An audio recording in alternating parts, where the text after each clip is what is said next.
Muita gente está subestimando o impacto e a duração desse conflito do Irã contra Israel e Estados Unidos, a crise do Estreito de Hormuz, que ali praticamente bloqueou passagem de petróleo, gás natural, fertilizantes, hélio, muitos produtos que são indispensáveis para a economia global. No Polymarket tem muita gente achando que em junho, mais da metade das pessoas no Polymarket acha que em junho já, eu estou gravando no dia 29 de abril, 60% acha que o Estreito de Hormuz vai voltar ao normal.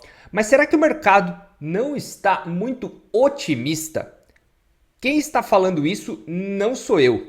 Eu vi duas fontes muito importantes do petróleo. A Agência Internacional de Energia, que está dizendo que essa é a pior crise energética da história e que ela pode demorar ainda muitos meses, não simplesmente em junho. Será que o mercado está muito otimista? Bolsas batendo alta histórica, muitos ativos subindo no começo da guerra, mas será que tudo isso não é uma grande euforia? O Daniel Yergin, um americano que escreveu praticamente a Bíblia da história do petróleo, ele está bem pessimista, bem mais pessimista do mercado. Ele acha que ainda deve demorar pelo menos alguns meses para liberar Estreito de Hormuz, para o petróleo voltar a baixar em níveis normais.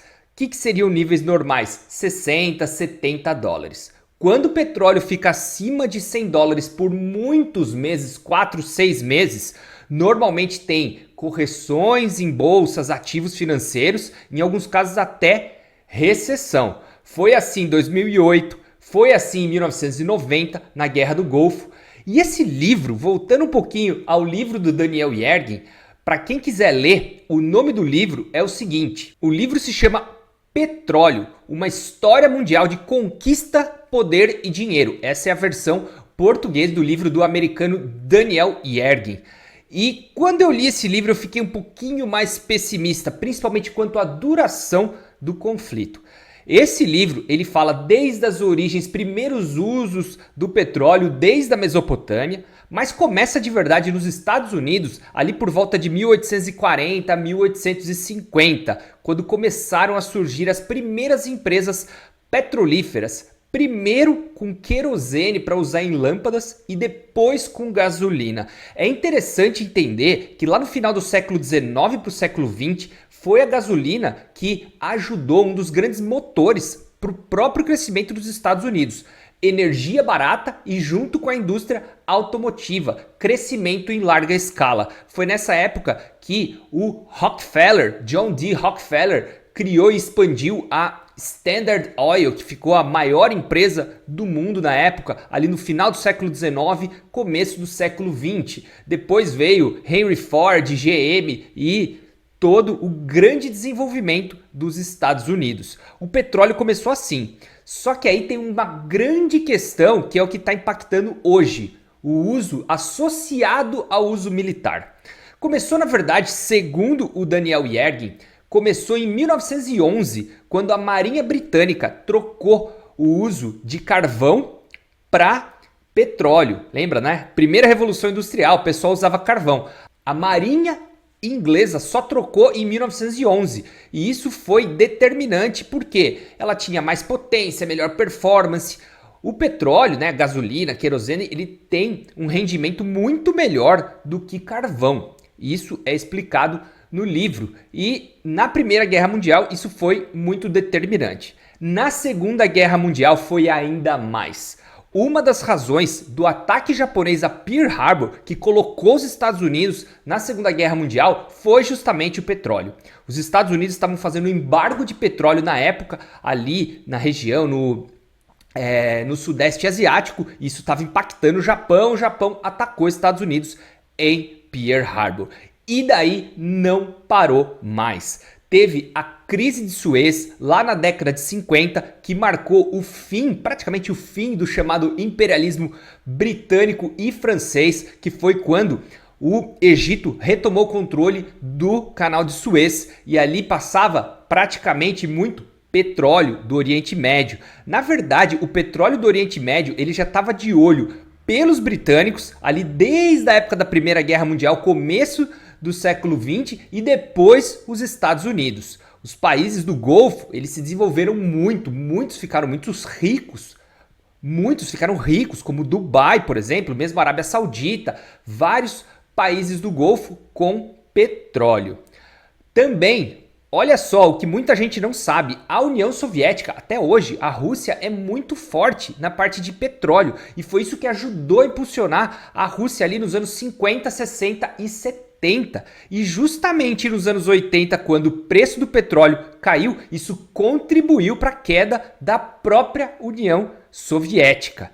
Guerra do Golfo, qual foi o motivo?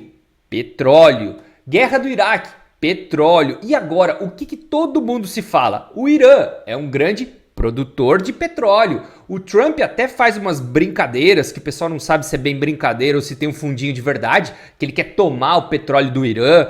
Mas enfim, é muita coincidência que todas essas guerras acontecem com petróleo envolvido, certo? China é muito dependente justamente do petróleo do Irã.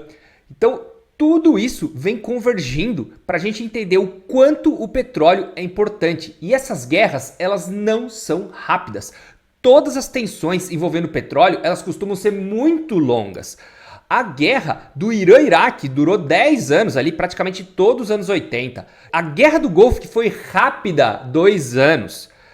Guerra da Ucrânia com a Rússia, não é bem por petróleo, mas tem petróleo envolvido também. O preço do petróleo disparou em 2022, já está acontecendo há 4 anos. A guerra do Iraque de 2003, ela durou 8 anos. Então por que tem gente que acha que esse conflito agora, que é considerado pela Agência Internacional de Energia a maior crise energética da história, por que as pessoas acham que vai terminar daqui 2 meses, magicamente?